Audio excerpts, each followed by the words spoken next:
Hello, Sunshine. I'm Alexi Lalas, and welcome to the State of the Union podcast, where we look at the beautiful game on and off the field through the lens of red, white, and blue-colored glasses. We'll be talking today about the return of the Bundesliga, question mark. We'll also be talking about the U.S. men's national team and defining games in the era of that team. We'll also be talking about my American soccer spirit animal, if you will, and so much more. But joining me, as always, is my friend, my colleague, my guiding light, David Mosse, a soccer savant and a Fox soccer researcher and writer extraordinaire. Mosse, how are you doing on this Sunday morning? Happy Easter to you and everybody else out there. I dressed up for the occasion, as you can see if you are watching this as opposed to just listening to this. I am good. I quite like your outfit. I think it's fitting for the occasion. This is a special, I call it pink, but earlier today on online, which we know defines everything in life, I was told that this was salmon. So much more descriptive.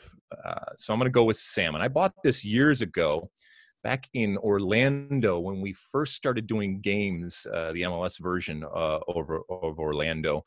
We did an Easter broadcast from down there, and I went into one of the stores there and came out with my salmon blazer. I've had it ever since. I bring it out about this time every year. In normal circumstances, I would probably be somewhere out there on the road doing a game this weekend and wearing this from some sort of stadium out there. But obviously, we continue to live through interesting times. I hope everybody is out there staying safe. I hope everybody is out there staying sane and doing the things to help protect yourselves, the ones you love, and everybody else out there. And, we still muddle through this. And this is a little break, as we say each and every time. This is just a little escape. Mosse and I talking about all things soccer. There's still plenty to talk about when it comes to our game, despite the fact that nobody is kicking the ball. Mosse, before we head into this, I don't know about you, but given the fact that that there was this whole hoarding type of mentality when it came to a lot of things, in particular when it comes to cleaning and antibacterial type of stuff. I went online the other day, and I don't know if I made the mistake, but desperation calls for desperate types of times, and I clicked on a link on the homepage that I was on, and it took me to this.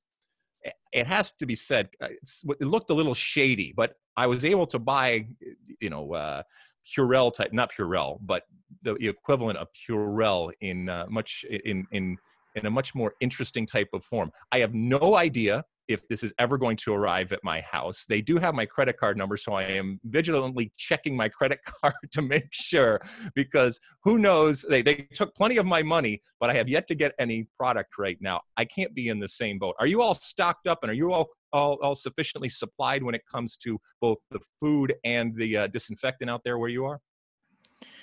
Well, in terms of food, I don't do much stocking. I've been eating takeout for all my meals.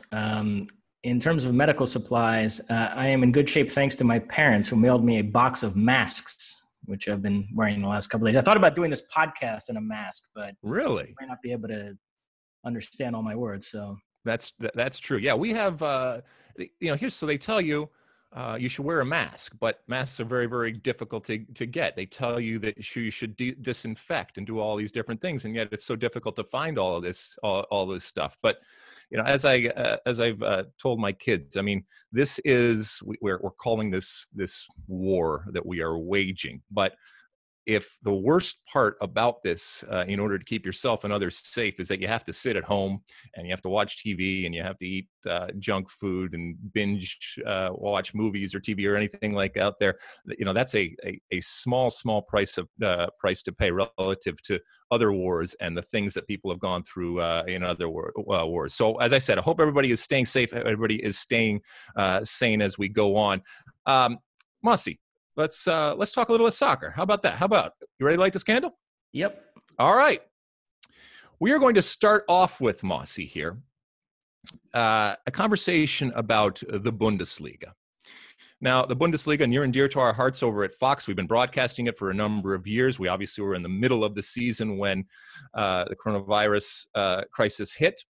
And we come to find out over the last week that Bundesliga teams are starting to get back together, starting to train, which poses the question, is the Bundesliga potentially going to be coming back sometime soon? And what will that look like? Why is this important? Or why is this interesting? We all know that relative to the stuff out there, sports in any of its forms are not important. But why is this important from a sporting perspective? Because right now, this is potentially that, canary in a coal mine, test case, guinea pig type of situation, in that they are the first that are doing this, and obviously doing this so openly. Anything else to add before we get into the discussion in terms of what we do know? We don't know a whole lot. The details have come out a little bit, but we do know that they are training. We do know that they are looking at potentially coming back, albeit in empty stadium type of situation. And any other details that I'm missing there, Mosse? Well, May 9th is reportedly the date that they're now targeting. And as you said, the remainder of this season will be played behind closed doors. There'll be a couple hundred people allowed in the stadium. That includes players, coaches, referees, medical staff, and television production staff. And all the players would be tested before each and every game. And they've been upfront about the fact that the motivation behind this is television money.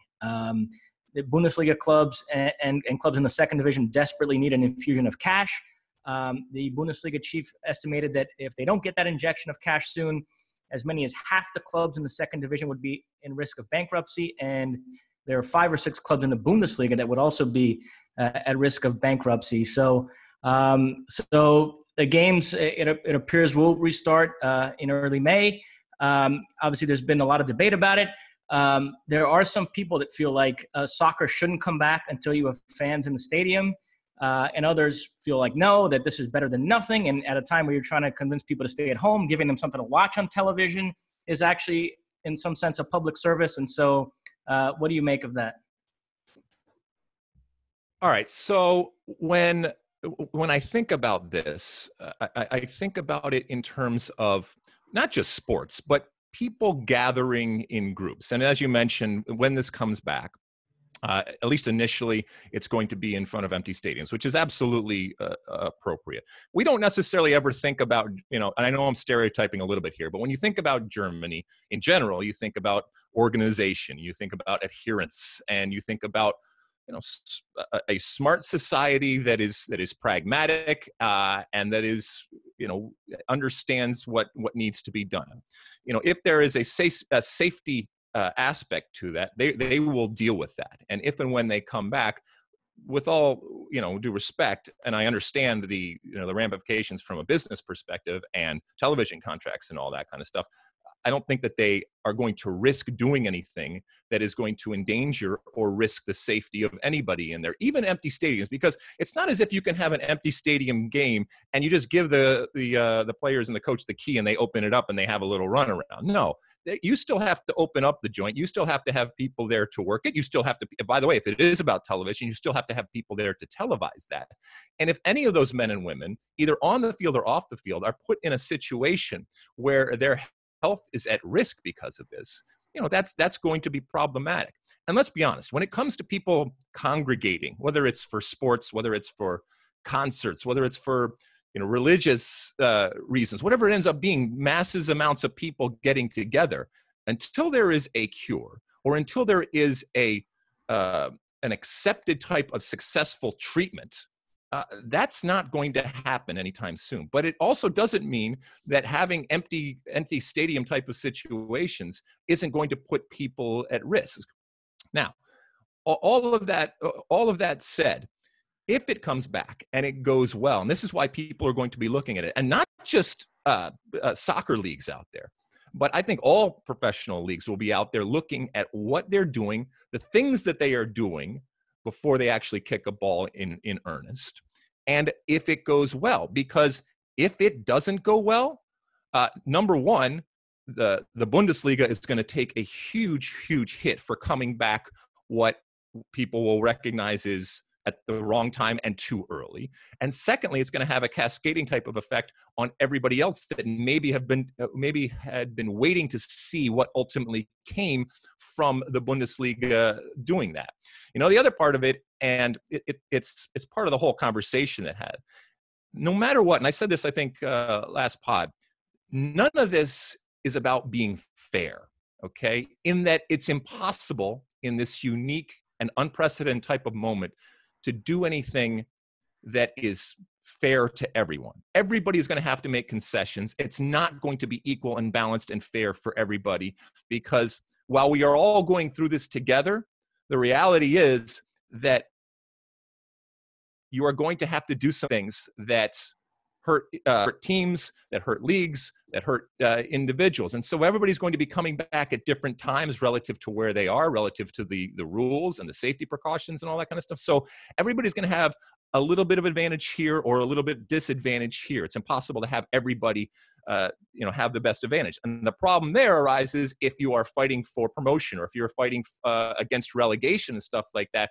You need every little bit of help that you can possibly get right now. Even right now in the Bundesliga, there are certain teams that are already ahead in terms of the ability to train and how much they have been allowed to train and in what type of circumstances right now. But I think this whining and complaining that is normal and to be expected about, oh, this isn't fair, that doesn't get us anywhere, because the reality is, while you can try, no matter what, it is never going to be fair when you're coming back and coming into something that is so unprecedented and so unique in terms of the challenge both on and off the field. What do you think? I saw some German politicians sort of bristling at the fact that while nobody else is going to be able to go back to work and kids won't be able to go back to school, we're jumping through hoops to get soccer back as quickly as possible. And that's reflective of this sports-obsessed culture that we live in, while others have defended this and said that, no, sports are important. They provide people with a necessary diversion at this time. So I know it's a difficult question, but what do you make of that sort of larger debate regarding the importance of sports in society? Obviously, Mosse, sports, soccer, while we take it very seriously, it is our business. It is the world that we live in. We have a passion for it and a love for it. It pales in comparison to any of the real life stuff and the crisis that we're talking about. And even in the best of times, we recognize that while sports is a nice to have, it is not a have to have. Having said that, sports, I think, does play a role in the in the conscience and in the mentality, in the health, especially the mental health of people out there. Is it being rushed back? Probably only because I think we equate it with normalcy, and we're so desperate to get back to some form of normalcy that we want that sports component to be there, because it makes us feel comfortable. I mean, ultimately, sports is a comfort food, okay? And there is value to that because of the way that it makes you feel. And not just the comfort, but the security at times that it can give you. And I think that's what you're seeing play out here. You talked a little bit earlier about the business ramifications and realities when it comes to this, and those are absolutely fair and relevant to point out and talk about. But there's a bigger component when it comes to soccer about how it makes us feel, and sports and how it makes us feel. And if and when sports is back in our life, we feel that we are headed in the right direction. We feel that there is light at the end of the tunnel, and we use sports to shine that light. And I don't think that's necessarily a bad thing. However, I do think that when we get out of this, the significance and the importance of sports may change. Will it take a hit? Will it be less important? I don't know, but I just think the way that we look at sports may be different. And maybe that's just, it comes with a dramatic event and a forced perspective that maybe at times in normal times is lost. I don't know. How do you think that this, we'll put the Bundesliga aside just for a second here, but how do you think sports, and in particular soccer, is looked at? Do you just think it comes back right where it was, if not even more important or more exciting and more popular than ever? I do. I do think we live in a sports-obsessed culture, and I don't see that changing anytime soon. And actually having it be stripped away from you for such a prolonged period is really going to sort of make people feel even more love for it when it does come back. So I often hear that, we need to put things in perspective with regards to sports, but I think that ship sailed a long time ago, and we just live in a society that just. So we lost perspective when it came to sports a long time ago. Now, with the caveat that if and when, I mean, sports, the importance of the community and that congregation coming together is a reason why oftentimes sports is equated with religion, because of the fervor and because of the emotion that evokes. But a lot of that is with that tribalism of getting together. And so while it's not perfect, at least having a game within the church, I guess, if you will, even though the church will be empty, that's better than nothing. But if and when we get to the point where it is deemed safe and secure to return in mass to those churches that are our stadiums and stuff like that, that's when I think I agree with you that you are going to see an even greater degree of gratitude for the sport, joy for the ability to be living in a world and in a life where you can once again enjoy that sport, and passion at an elevated level. But there might be some that say, you know what, this has taught me that while sports is all fine and well, it's not something that I want to spend my time with, and more importantly, I want to spend my money with. I don't know how it's all going to end out. But getting back to the actual the Bundesliga, put on your once again, I love to ask you this, but put on your little hat or look into your crystal ball.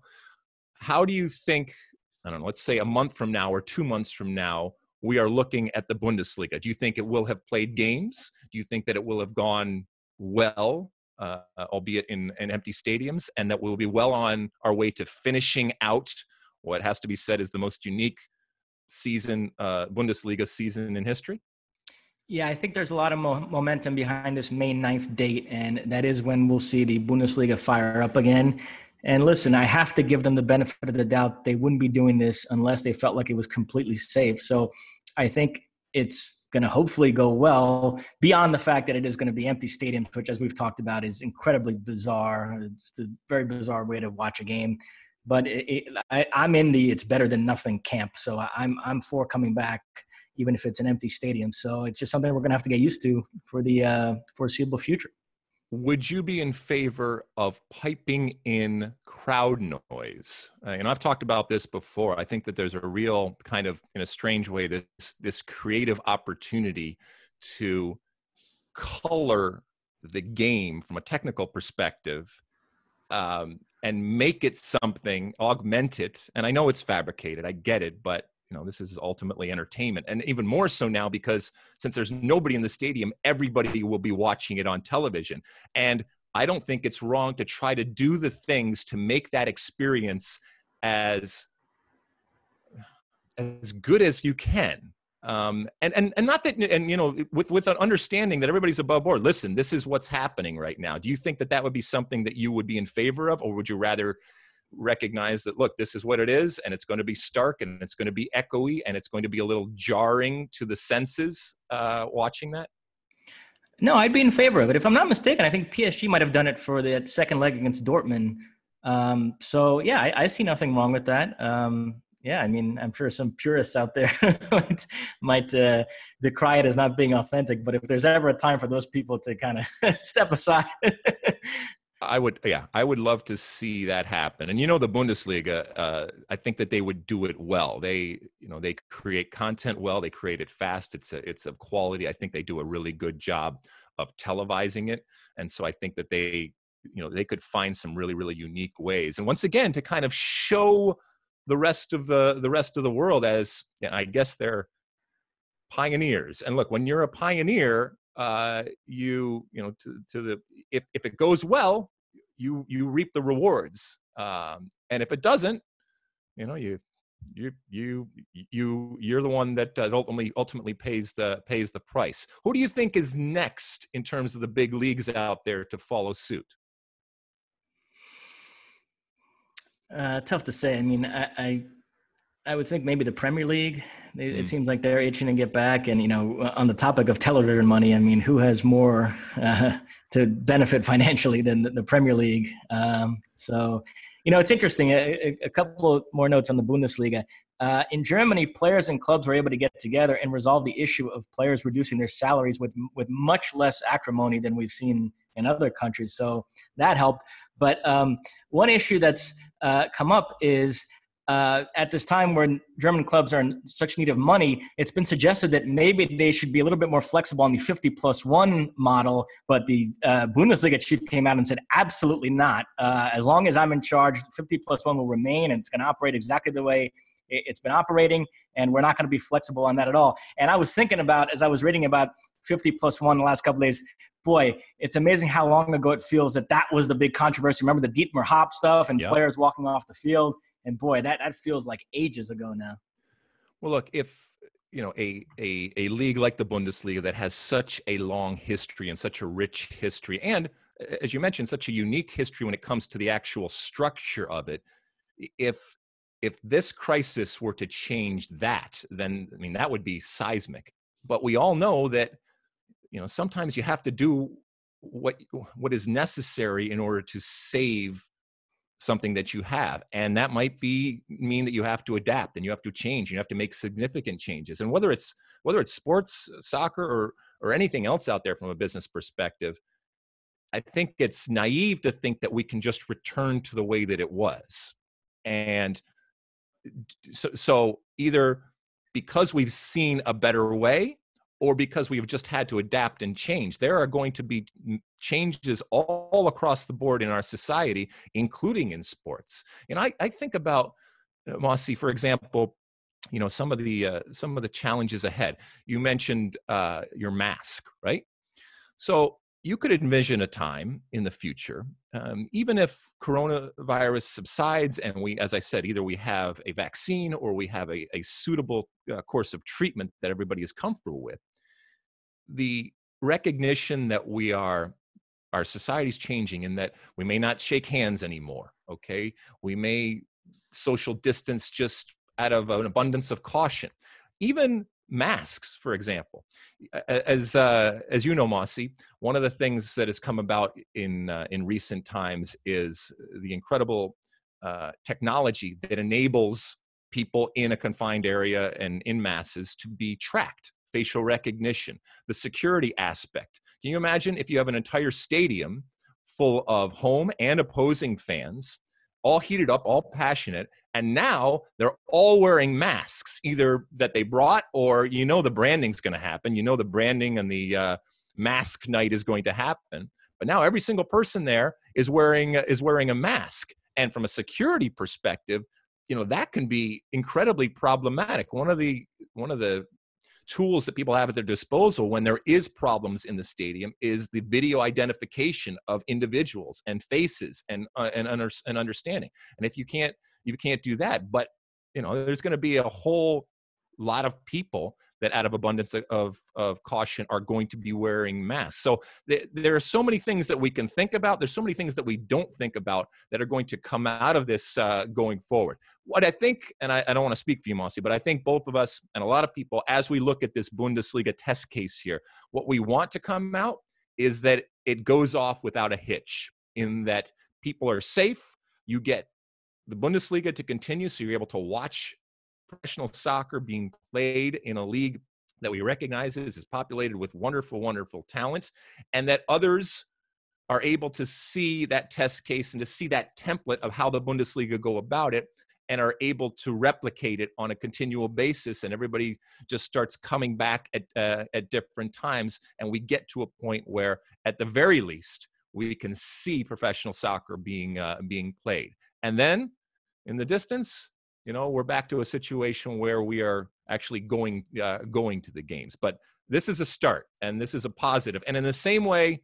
Mosse, that from a medical standpoint, we are being cautioned, and rightly so, to, while the numbers may be coming down, or that curve might be being bent and dampened, this is the time to continue and to make sure that we're still doing the things. In that same way, while we can be excited and cautiously optimistic of the Bundesliga, it's also, it's also a risk, and there could be, negative consequences to doing something like this. But I hope that doesn't happen. I hope the Bundesliga has success in this, and that that translates to the other leagues. Anything else, Mosse, before we move on from this Bundesliga news? No, that's it. We are going to go into our Ask Alexi segment, that part of the show where you send us questions with that hashtag Ask Alexi. You can also send Ask Mosse. He knows much more than I do. That's for sure. We have picked out a few of them here to read, and Mosse is going to let us know what the people want to know this week, Mosse. First up, at C. Nagaldino. What single match of any era best represents the U.S. men's national team and the quote-unquote style of the U.S. team? At Statman Mosse, same question, but for Brazil. Interesting, because this presupposes that the U.S. men's national team, and let's just, I guess let's go from 90, all right? We know it's existed for a long time. Let's go from 90, but this presupposes that the men's national team not only has a style, but has continued that style, or there is a definitive type of style. So, which is fine. Well, I'll play along. I'm sure there are people that argue that it has been constantly evolving, and part of the problem is that we have never really settled on a style.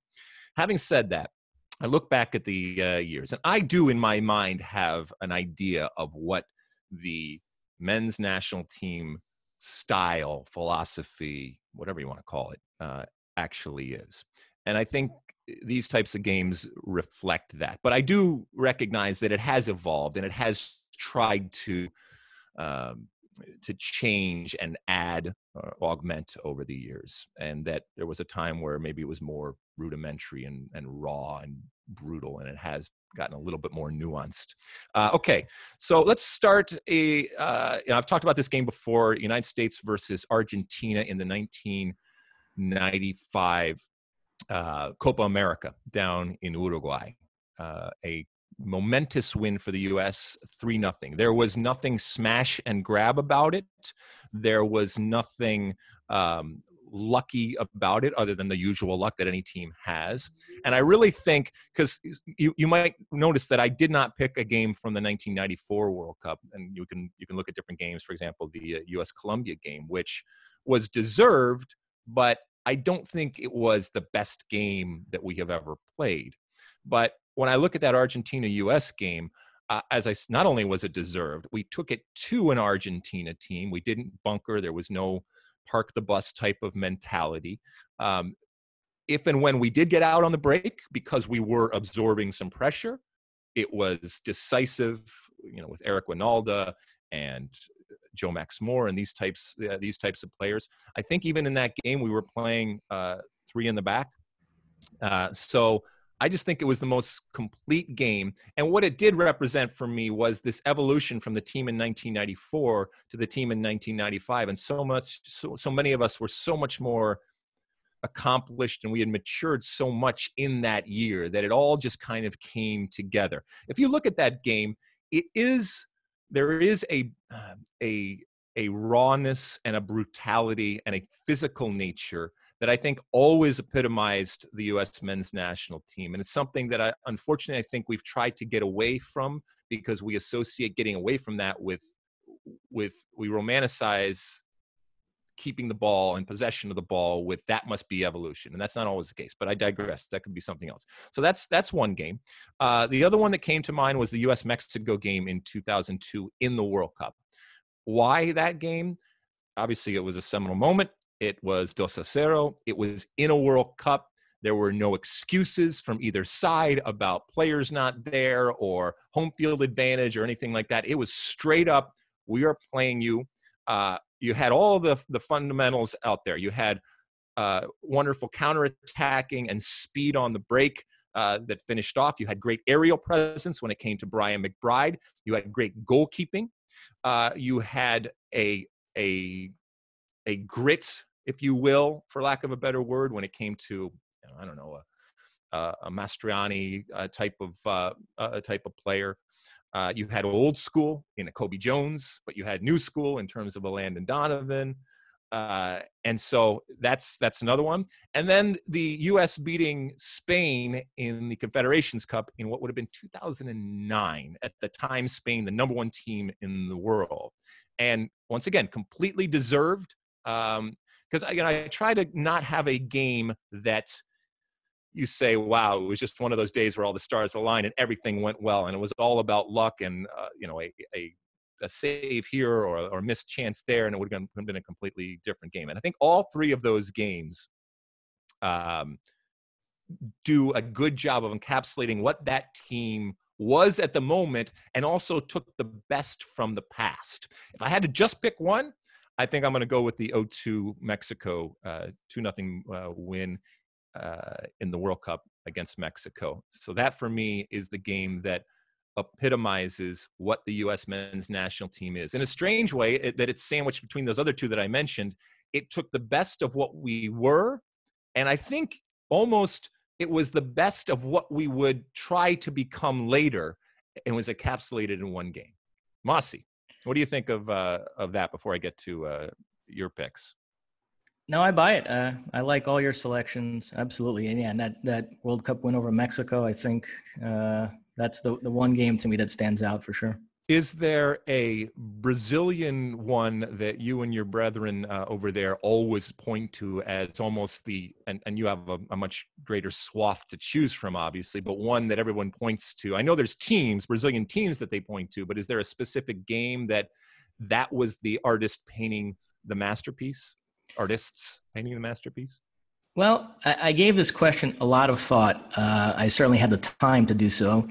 And I've come up with three games that I think encapsulate, if you're somebody like my dad, who was born in 1952 and has been following the Brazilian national team since the late 50s, I think there are three games that encapsulate all the different phases of the Brazilian national team over that period.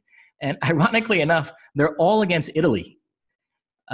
The first one is the 1970 World Cup final, which Brazil defeated Italy 4-1 in Mexico.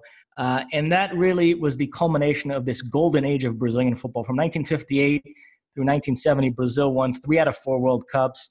And a lot of the mystique and the romance that surrounds Brazilian football was born during that period. Now, listen, there's always a little bit of mythologizing that goes on with these things. I've gone back and watched that 1970 final. That game was 1-1 mid-second half with Italy more than holding their own. But the way Brazilians remember it today, that it's we played them off the field. It wasn't quite like that. But nevertheless, that was a beautiful team to watch. It's widely considered the greatest team of all time. That was during the era of color television around the world. I believe it was the first World Cup to be broadcast on color television around the world.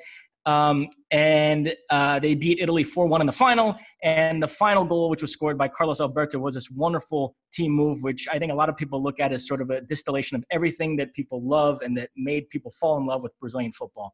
Then football started going this direction of being a bit more tactical, a bit more physical, a bit more pragmatic, and countries had sort of a decision to make about which way they wanted to go. And I think the defining game from that era, from a Brazilian standpoint, is in 1982, Brazil again had this wonderful team which evoked memories of 1970 and enchanted the world. Everybody thought they were going to win that World Cup in Spain, and they were knocked out by Italy July 5th, 1982. This classic game. They lost 3-2. Paulo Rossi scored all 3 goals. And again, there's a whole lot of mythologizing that goes on about that game, because to hear Brazilians tell it today, Italy parked the bus for 90 minutes and their 3 goals fell out of the sky. I've gone back and watched that game.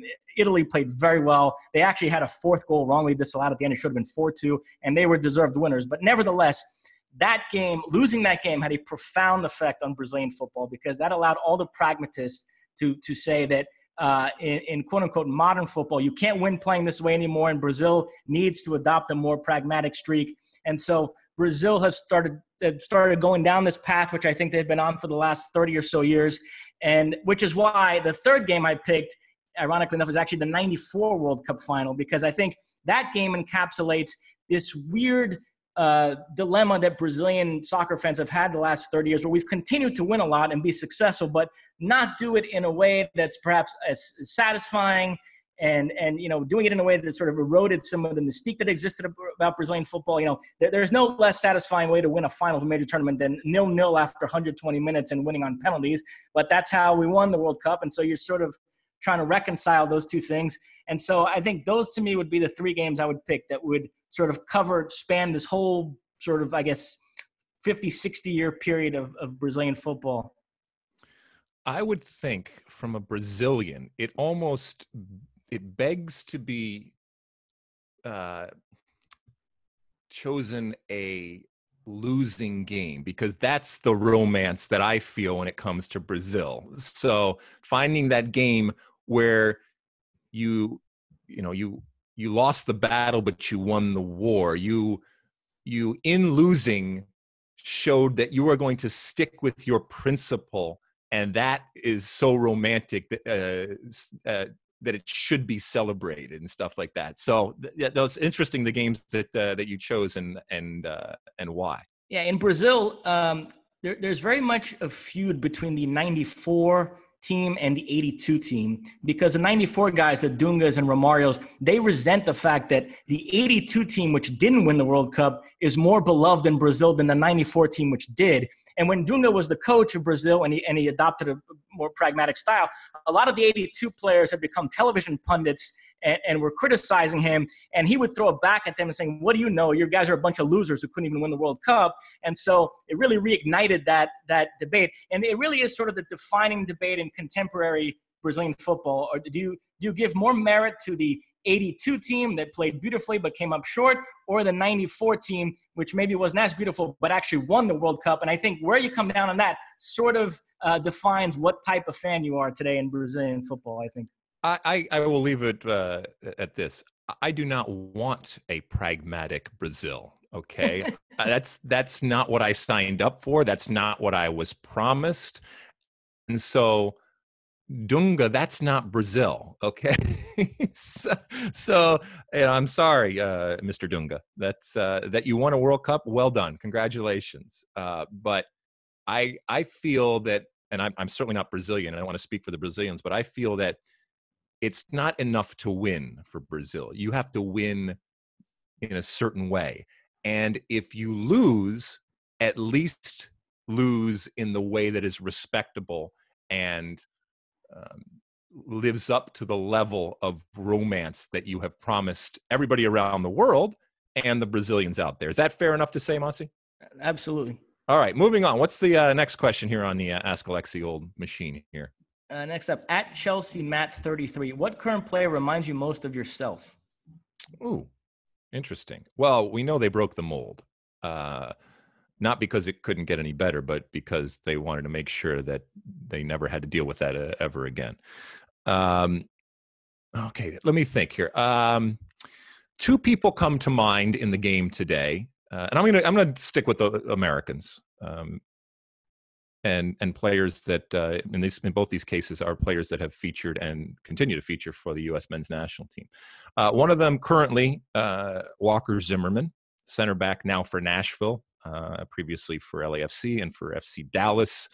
One of the potential starters for Greg Berhalter's national team at center back. I like the way that he plays. I think his stature, his ability in the air. I think it reminds me of it. But if I have to just give one, it's going to be Omar Gonzalez.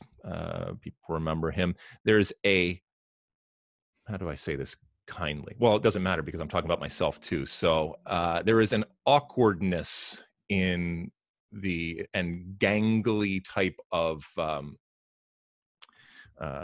movement in what he does that reminds me of myself. Was I the best player ever to play the game? No. Was I the greatest athlete ever to grace any athletic field? No. I was obviously very tall. I've talked about my my lack of speed, but obviously being dominant in the air, that's got to be part of the assessment. I think he is better with his feet than people realize, and I like to say that maybe about myself. I don't talk a whole lot about my past, but I think I was better with my feet than I gave myself credit or that others gave me credit for. So I think Omar Gonzalez, but he struggles at times with quick, fast players in the way that I did. But he knows what he is good at, and he's one of the best at it. And he also knows not to put himself into situations that cause problems. So that would be a player that I would equate. What about you, Mosse, with that left foot? Anybody out there left foot wise that that you say, yeah, he's got a little Mosse in him? I think if you look at the Brazilian Ronaldo today, there's some similarities in terms of physique. That's probably as far as I come to comparing myself to any. All right, let's finish off this Ask Alexi. What else do we got here? All right. Final question. At NetLOC, what are your thoughts on the growing role of eSports during this time of no real soccer in the U.S.? Every MLS team already had eSport players before the pandemic, but now their role seems more mainstream and important in keeping soccer alive. Interesting, and very relevant with what's going on today. I was, I was just seeing that my old friend Max Bretos over there, who does television work and broadcast work for LAFC, was broadcasting an actual FIFA game between LAFC and Vancouver. And I remember even years ago, doing the FIFA World Cup in New York City, in Harlem at the Apollo Theater, and it was nuts. I actually commentated on the myself and John Strong, and they had me next to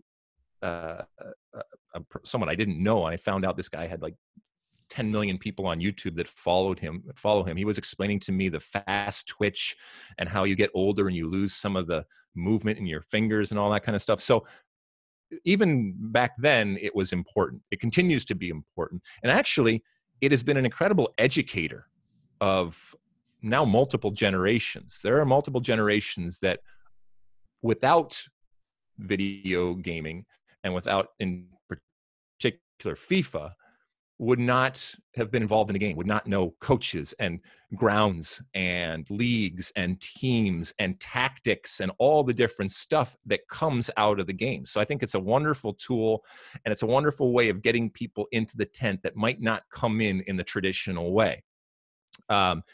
Does it supplant or replace what we know and love? No. But as the technology continues to evolve and advance, they're doing a wonderful job of getting as close as they possibly can, but without the actual human element, other than the joystick and the control that you have. It's never going to be the real thing. In the same way that synthetic surfaces have evolved and grown so much, but it's still not grass.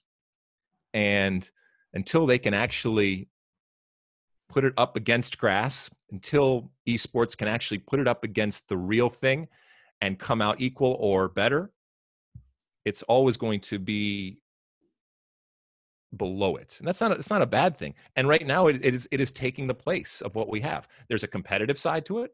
Look, people will watch people compete in anything, marbles or whatever it ends up being. So the competitive side is there. You want to win. You have teams. As you mentioned, even in the question, every MLS team has their own EMLS player out there. So, it's only going to get bigger.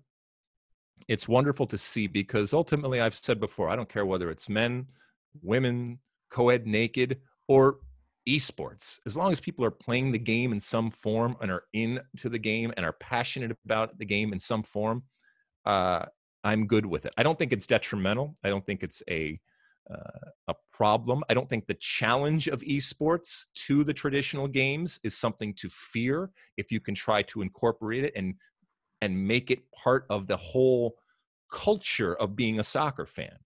And I think that good leagues and good teams are able to do that, but not everybody is able to do that. And sometimes people just are dinosaurs, and they fear what is coming, and they fear change, and they fear modern type of things. But I think MLS has done a good job of embracing it and recognizing it, that it's not going away. It's only going to get bigger. And if they, as I said, can find a way to incorporate it into the whole experience of being a soccer fan, whether it's MLS or anybody out there, then that's the way that it should be used. And right now, since nobody's playing, there's a lot of games that are going on right now. People playing FIFA, either professional FIFA players or getting players actually from teams competing against other players from teams in a virtual type of competition. Do you play FIFA, Mosse?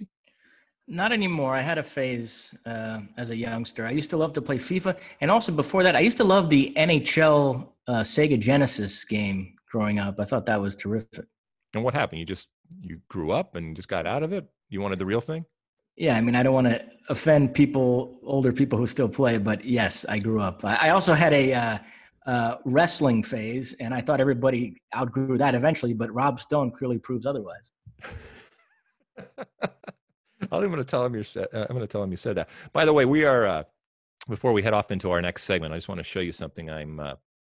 I'm broadcasting from my house as you are, and as we all are, as we continue to muddle through this.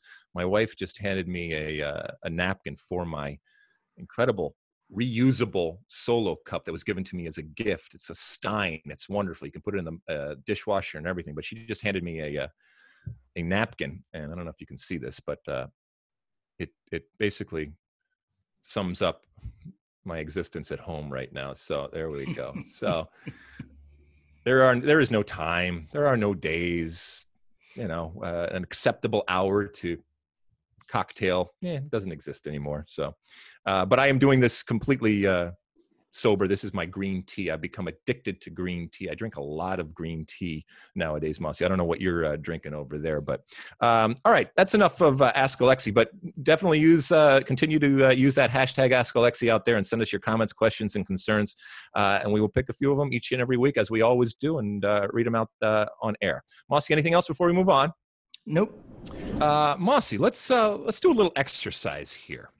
We have basically gotten together and pulled out, 10 countries, cultures, teams, and we're going to identify players that over the years, could be any era, and for whatever reason, resonate with us in that this is the player that we individually associate with this team. Have I framed that correctly, Mosse?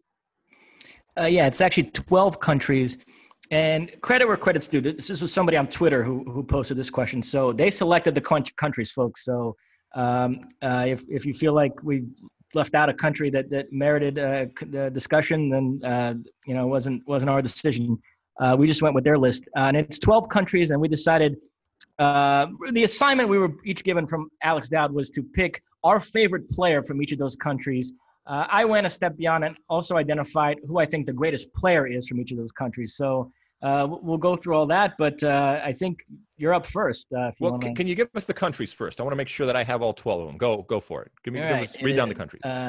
Germany, France, Italy, Spain, Netherlands, Portugal, England, Brazil, Argentina, Uruguay, USA, and Mexico.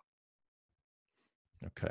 All right, so I'm going to go through my 10 without comment, just give you the 10. Then I'm going to go to you, and you're going to go through your 10 without comment. And then we're going to kind of maybe pick some and either debate or disagree or agree when it comes to that. Okay, here we go.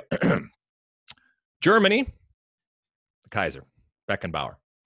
France, Zidane.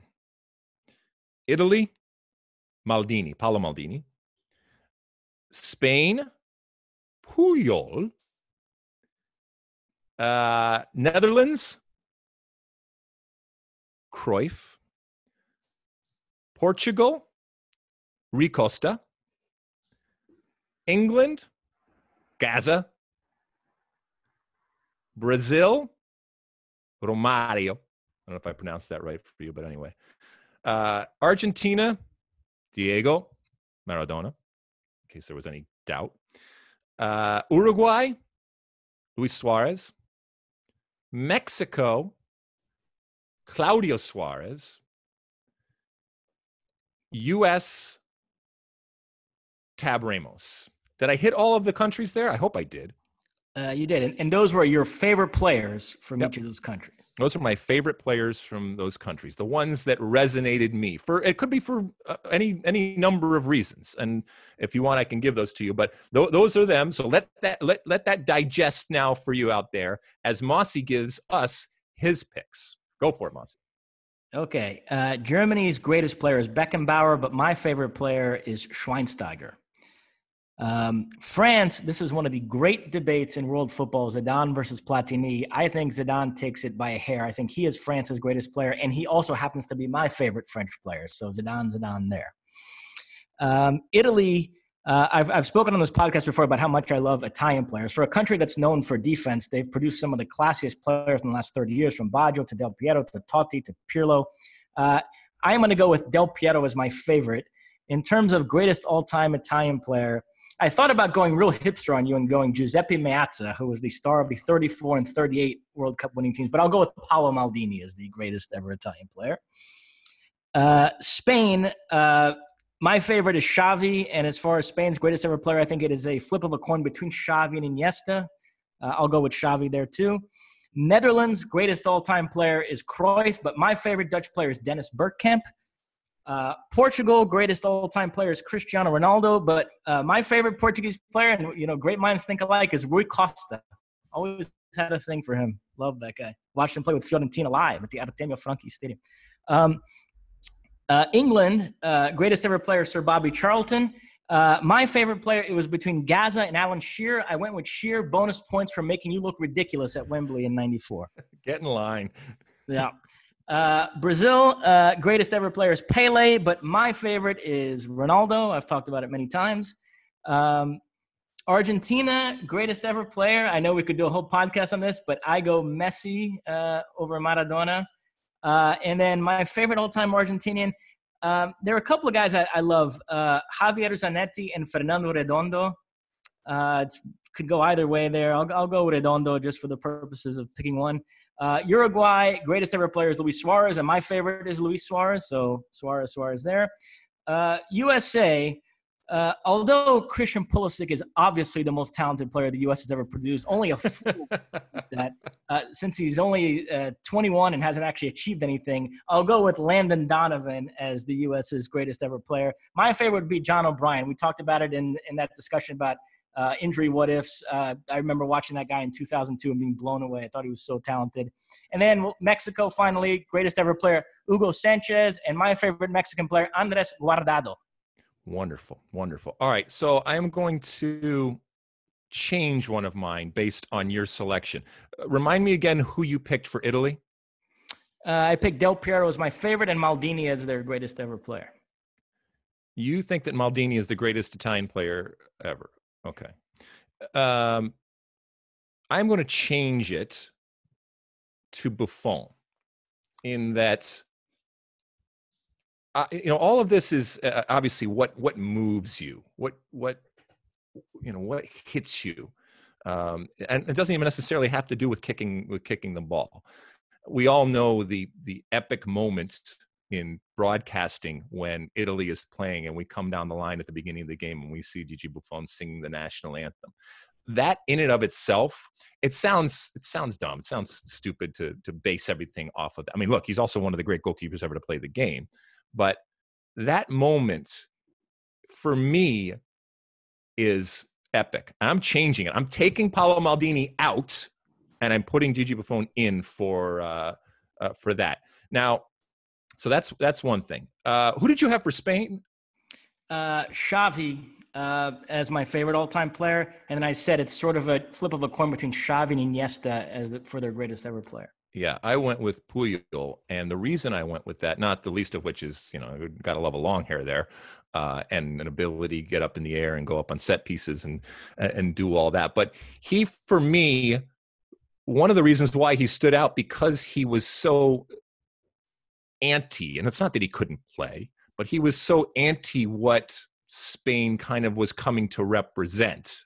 And I love the fact that he was still able to find his role and fit in. And there was obvious, love and respect and gratitude and admiration for what he did.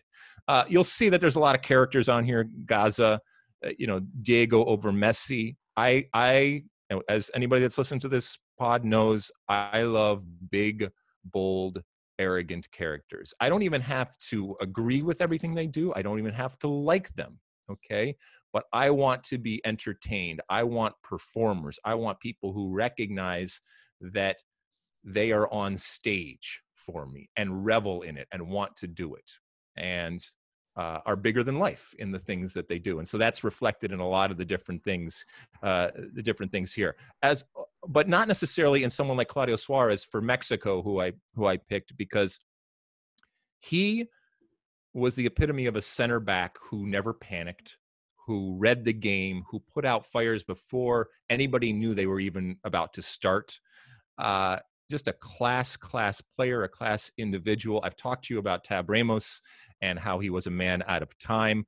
Luis Suarez, who obviously the goal scoring speaks for itself, but also this bigger than life character, the things that he has done, the infamous things that he has done, it all plays into why I want to be fascinated. I want to be fascinated by everything about this player, not only on the field, but off the field. And so that's why I picked a lot of these different people. When it comes to someone like Cruyff, who fundamentally changed the way that not only we play about the game, but the way that we think about the game, as did Beckenbauer.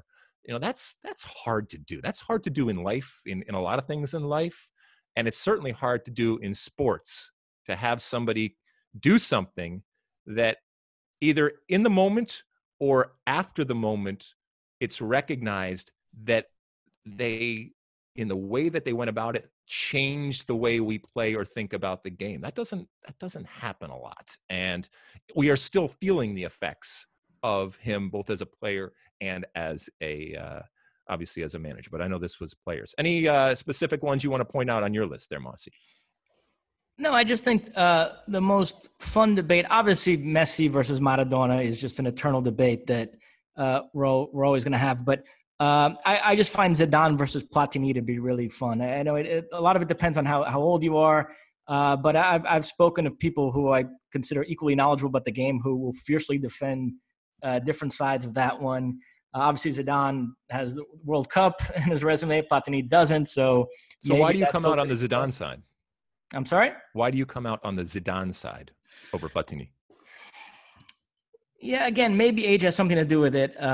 But I just think the slightly more transcendent player and a little bit better overall resume. But it's very close. I can respect somebody that sides with Platini. And what did Schweinsteiger do that resonated so much with you? Boy, I just have a thing, I picked Xavi as my favorite Spain player. I just have a thing for that sort of classy midfielder, dictate the rhythm of a game. And, frankly, to go back to the Ask Alexi, it's a player that post 1982, after Brazil lost that game to Italy, that player was sort of drummed out of Brazilian football for a long time because there was this notion that part of being pragmatic is having more rugged Dunga type central midfielders. And so I always, for a while there, looked on jealously at these other countries that had these very classy, deep-lying playmakers that could control a game through their passing and technical ability. And so that type of player particularly resonated with me in other countries, but because it was always the type of player that I wish Brazil had. And so Schweinsteiger did resonate with me in that way. But yeah, there are others for sure I could have picked. Germany, there's no shortage of. As there is no shortage in Brazil. And I picked Romario. Obviously, there's a bias having seen him up close. And I always say that his low center of gravity, his first two steps, but also if you go and watch the different types of goals that he scored, and I know you can say that about Ronaldo and Ronaldinho and these types of players too, but for me, he scored a goal in the 94 World Cup. I can't remember who it was against, but it was the outside of the right foot off of a corner that he hit on the half volley. It was just a ridiculous thought of how to score a goal. And so his bag of tricks was not only so abundant, but the types of things that he did, it's not even fair to call them tricks, because that that disparages it in a certain way. It was all skill, but it was skill the likes of which I have never seen. So that's one of the reasons why I went to Romario. Anything else here on your list here, Mosse? No, that's it. I think we can move on. All right, so we come to the end of yet another show here.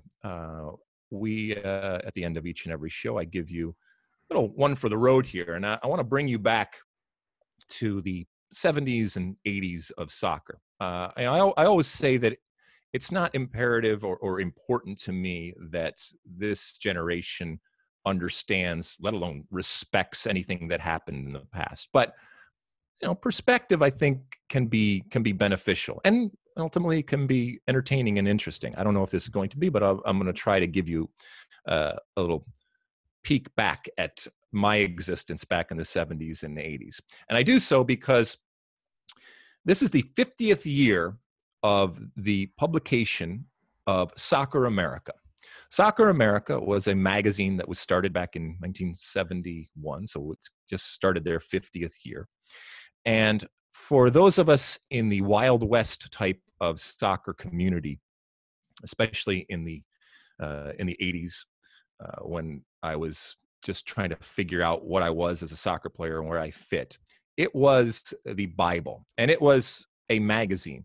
And for those that don't know what a magazine is, it was actually made out of paper, and you would subscribe and it would be sent to you, or you would buy it at the local soccer store or bookstore, whatever it ended up being. And it was a Bible for all of us in the soccer world. It informed, it entertained, it promoted everything that was going on in the soccer world. And keep in mind that this was a time before the internet. This was a time before instant information out there and social media. This was how you got your information. And to give you an idea also about how important it was, because you would wait for that magazine to come because it had all the information, it had player profiles, it had game recaps, all that kind of stuff that you weren't able to see. It wasn't as simple as going to YouTube or anything like that. And you would pull it apart.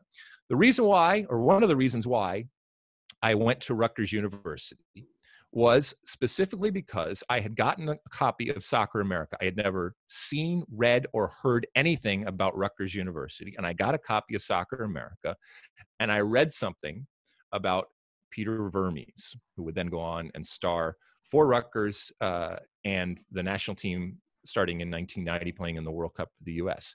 I opened it up. I read an article about Rutgers University. Didn't know anything about where it was, had no idea that it was in New Jersey or anything like that. It resonated with me, and it stayed with me so much that I kept it in the back of my mind. And when it came time to look around at some different places, it was one of the universities that I looked into, and I actually got a application sent simply because I had seen that it was in Soccer America. And because it was in Soccer America, that meant that in my mind, it was genuine, it was authentic, and it was relevant. That's how important Soccer America was to me. And then, as the years went by, and you would find yourself on the cover of Soccer America, and I still have those magazines. All of that is to say that times have changed, the world has changed, magazines are a thing of the past. Soccer America has evolved with the times, which is why they are able to celebrate their 50th year. And so I want to shout out to Soccer America, congratulate them for being a part of the American soccer culture and history for the last 50 years. And as I said, a vital and important part, and I hope they're here for another 50 years in whatever form it takes as we go forward. But in those days when American soccer people, we were underground, it was a Wild West type of existence, this was the connection. This was the social media, if you will, of the day. It came once a week. You looked forward to it. You devoured it when it came. You added your own commentary to the stories that were already wonderfully colorful, but you looked at the pictures and you saw the people and you saw the games and you thought of this world that existed outside your little suburban type of existence when it comes to soccer. And so not only congratulations, but thank you. Thank you, Soccer America, for giving that to me back in a time when it was vital and something that I needed. And as I said, in an indirect way, it led to one of the best choices I ever made, which was going to college at Rutgers University. So congratulations to them. That's one for the road. And they're not alone. There's plenty of people and there's plenty of magazines out there, Soccer Digest and all the different things. But I just wanted to point that out because just to give you a little glimpse of what soccer was. And I'm so happy that it's not that anymore. I'm so happy that there's a whole generation now that wakes up and has at their fingertips, literally at their fingertips in front of them and on their computers or on their smartphones, so much information and so much connection when it comes to our sport. So thank you very much. Mosse, anything to add before we head off into the great unknown? Just want to sneak in a couple of quick television notes. Go for it. Go for it. This on a Sunday. Tonight is the season premiere, season 3 of Killing Eve on BBC America, a show I'm a big fan of. And also, I'd like to let people know I am currently binge watching Better Call Saul. I'm almost caught up, so I'll have lots to say about that show in the next couple of weeks. We talk about Messi versus Maradona. I can now partake in one of the defining television debates of our time, which is Breaking Bad versus Better Call Saul. I'm almost there. I can't wait to be caught up, and we can talk about that in the next couple of weeks. Wait, there's an actual, it's a thing to say that Better Call Saul is better than Breaking Bad? It is very much a thing. Really? Yep. I binged Breaking Bad. I really enjoyed it. I thought it was great, but I couldn't think that a spin-off of that could ever compare. But you're saying that that's happened. Well, now I'm intrigued, Mosse. Now I'm thinking about it. By the way, we are, as you said, taping this on a Sunday. A couple of notes. Number one, correct me if I'm wrong, but I think that, and you knew this was coming once the Tiger King got exploded on the world. They went back and scraped all the stuff off the cutting room floor to put together yet another episode to send out. So that's there going forward. I don't know what I'm watching right now. I'm looking for something to binge. Once again, my criteria, it has to be over. It has to start and finish. I just finished the Outsider, which was a complete mess. 10 episodes. Okay. I, out of some weird, strange duty and responsibility, felt that, and maybe it's exasperated by the fact that we are we're all kind of in quarantine here, that I had to finish. Because it should have been only 2 or 3 episodes. It ended up being 10 episodes. It's a Stephen King thing. But just because it's Stephen King doesn't mean it started out as this brilliant, dark murder, mystery, crime type of thing that could have been really, really interesting. And it completely veered into this X-Files, Mothman prophecy type of BS that it was ridiculous. It jumped the shark relatively early in a 10-episode series, and I never really got back on track. But I watched every single minute of it, as I said, out of some weird TV duty responsibility that I feel I have. So that was my latest one. Does not get the thumbs up or approval of me, although it'll waste plenty of hours of your time there. So I need some suggestions as we go forward as to the next binge. Once again, it has to start and finish. I just want to end. I don't want to be waiting till the next week. I don't want to be waiting till the next season. So let me know what you think. Anything else, Mosse, before we head out? That's it. All right. We will see and talk to you next week. As always, we appreciate you showing up and hanging out. Please write reviews and subscribe, hopefully positive reviews. Subscribe. Download, do all the different things out there. You can find us at all the different social media platforms. Use that Ask Alexi hashtag. Do all the things that we ask you to do each and every week. I hope that you are well. I hope that you are, like all of us, muddling through these interesting times and that there is some sort of light at the end of the tunnel. I believe there is.